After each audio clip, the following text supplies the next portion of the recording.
বন্ধুরা, আজকে তোমাদের জন্য আরেকটা নতুন রেসিপি নিয়ে এলাম। অ্যাকচুয়ালি এটা নতুন না, কিন্তু আমি একটু নতুনভাবে করব। সেটা হচ্ছে তিলের নাড়ু। তো আমার এখানে তাই জন্য আমি নিয়েছি 200 গ্রাম সাদা তিল আর 170 গ্রাম এখানে গুড় আছে, এখানে 50 গ্রাম চিনে বাদাম আছে। আমি এটাকে একটু ক্রাশ করে নিয়েছি, আর লাগবে আমার একটু তেল। তো চলো এবার রেসিপিটা শুরু করি।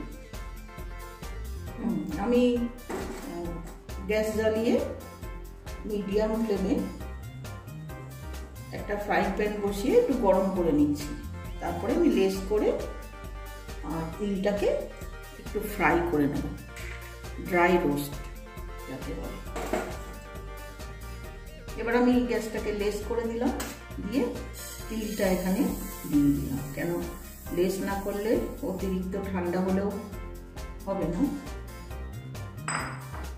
আবার অতিরিক্ত গরম হলেও হবে না, খুব তাড়াতাড়ি তাহলে তিলটা জ্বলে যাবে।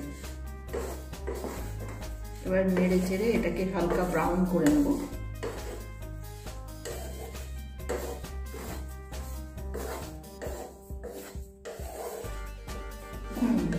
এই যে দেখো, আমি 5 থেকে 6 মিনিট এটাকে নেড়ে চেড়ে হালকা ব্রাউন করে নিয়েছি। এবার এটাকে আমি ঢেলে রাখবো।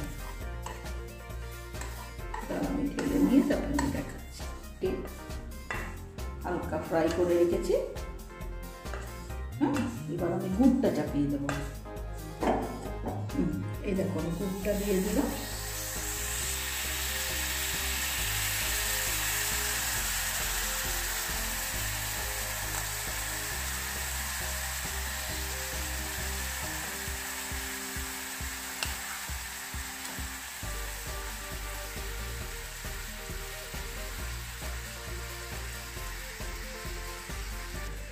এই গুড়টা দিয়ে এবার এটাকে নেড়ে ছেড়ে চিটে মতো বানাতে হবে, একটু চিট বানাতে হবে।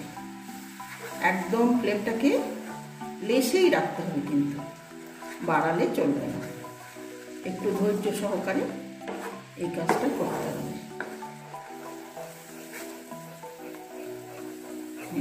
আস্তে আস্তে গুলে গেছে গুড়টা। এটাকে নেড়ে নেড়ে চিট বানাতে হবে।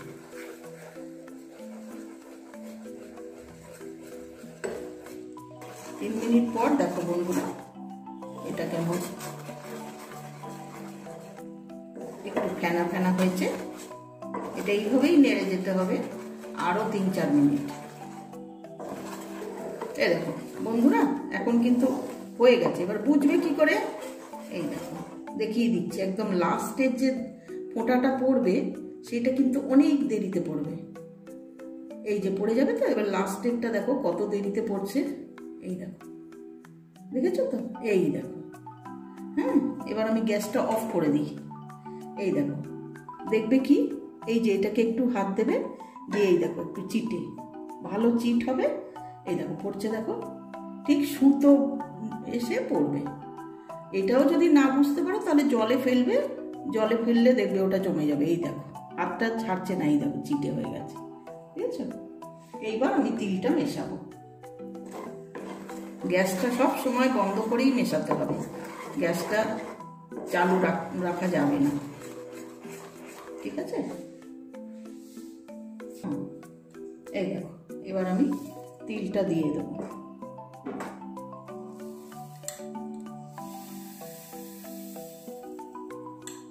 তোমরা সমান সমান গুঁড়ো দিতে পারো, আমি একটু তিলটা বেশি দিয়েছি। গুড় আছে 170 গ্রাম আর তিল আছে 200 গ্রাম।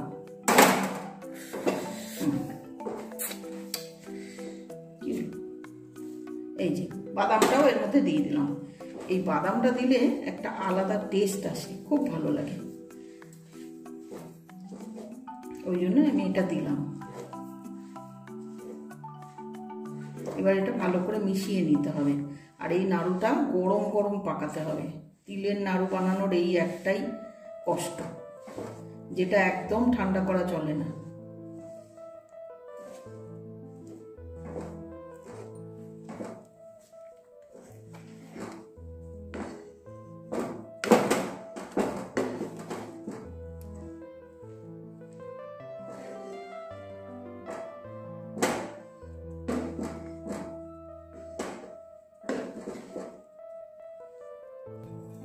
এই দেখো বন্ধুরা, এবার একটু আমি এটার মধ্যে তেল লাগিয়ে নিচ্ছি, না হলে লেগে যাবে তো। এই যে প্লেটটার মধ্যে অল্প তেল লাগিয়ে তারপরে আমি ওটাকে ঢালবো সব। দেখো এবার আমি এটাকে ঢেলে নিচ্ছি, নিয়ে একটু ঠান্ডা করতে হবে, না হলে এত গরম তো আর করা যাবে না, নাড়ু পাকানো যাবে না। একটু ঠান্ডা করে নেব, নিয়ে তারপর এটা আমি নাড়ু পাকাবো।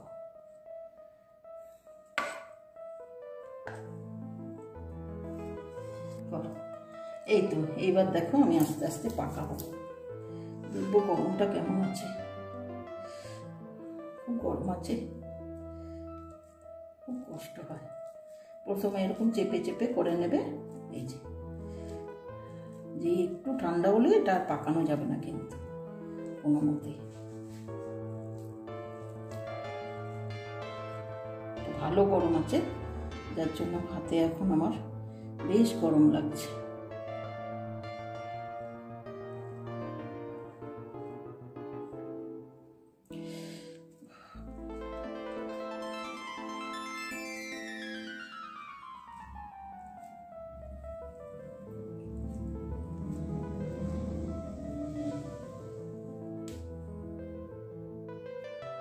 বন্ধুরা এই দেখো আমার তিলের নাড়ু একদম রেডি।